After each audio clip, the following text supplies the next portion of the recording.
Monsieur le maire, Madame la conseillère régionale et notre député, Monsieur le sous-préfet, Mesdames, Messieurs les élus que je vois dans notre assemblée, Mesdames, Messieurs, vous tous, eh bien écoutez, je tiens d'abord à excuser Hervé Guémard, Nathalie Furbert et Christian Grange qui sont retenus aujourd'hui en session plénière du conseil départemental pour une session importante puisque c'est le vote du budget de 2023.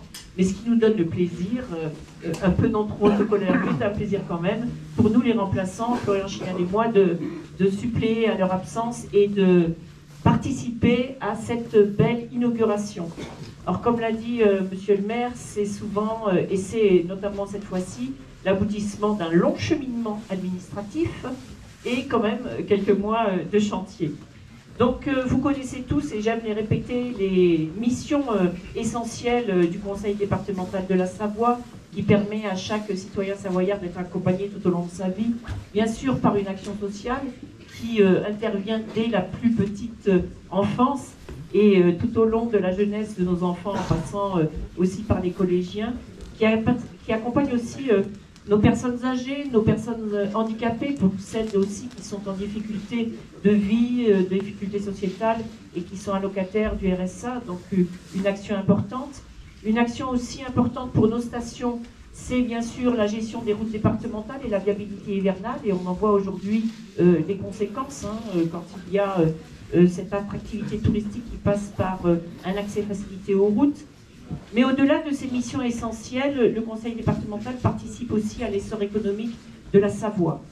Il le fait en accompagnant les collectivités, notamment les communes, comme ici à Villarodin-Bourget. Il le fait pour améliorer bien sûr la vie de nos concitoyens, et notamment dans ces zones excentrées que nous sommes, les Hautes-Vallées, notamment la Haute-Vallée de Maurienne. Alors, l'attractivité touristique de notre département est extrêmement importante et le conseil départemental s'y associe de différentes façons.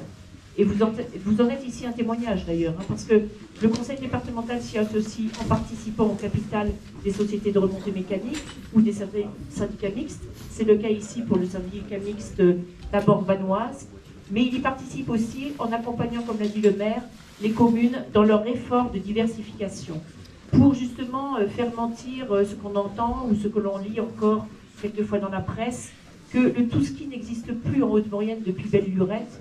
Le ski est souvent accompagné d'activités de diversification, et vous êtes en train d'en ajouter une à la mosaïque de ce qui existe déjà en Haute-Maurienne et ici particulièrement à la Norma.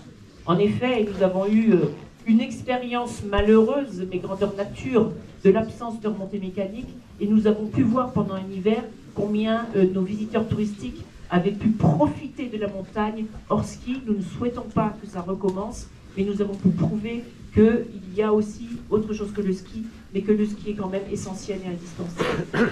Donc, comme ça a été dit, Normaloups, avec l'accent, c'est comme ça qu'on doit dire, Normaloups, eh bien, est un bienfait pour, bien sûr, la Norma. Ça vient étoffer l'offre que vous proposez et à vos visiteurs touristiques, mais aussi aux habitants permanents, parce qu'on va largement en profiter tout à l'heure, en hurlant, je pense.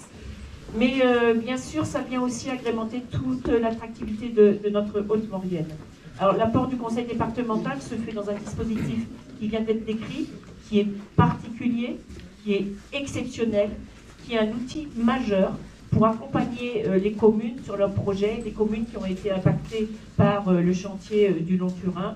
C'est un outil efficace qui, comme cela a déjà été dit, touche bien sûr l'économie touristique, mais aussi la vie de nos concitoyens, puisque la MAM, une maison d'assistante maternelle, a été effectivement inaugurée ici. Donc c'est un outil dans lequel s'associent l'État, la région, le département et TELT, et qui reconduit bien sûr son action jusqu'en 2027, si je ne me trompe pas, à l'intérieur d'un contrat. Un outil qui est vraiment au service des collectivités et des porteurs de projets pour que notre Haute-Maurienne, ou la partie de la Maurienne qui est concernée par ce dispositif et cette démarche grand chantier, eh bien, soit plus belle, plus accueillante et plus facile à vivre. Donc merci à la Norma de nous avoir offert cette nouveauté pour l'hiver. ici à la Norma, à toute la Maurienne, à toute la Haute-Maurienne, et nous allons bien sûr en profiter. Merci à tous.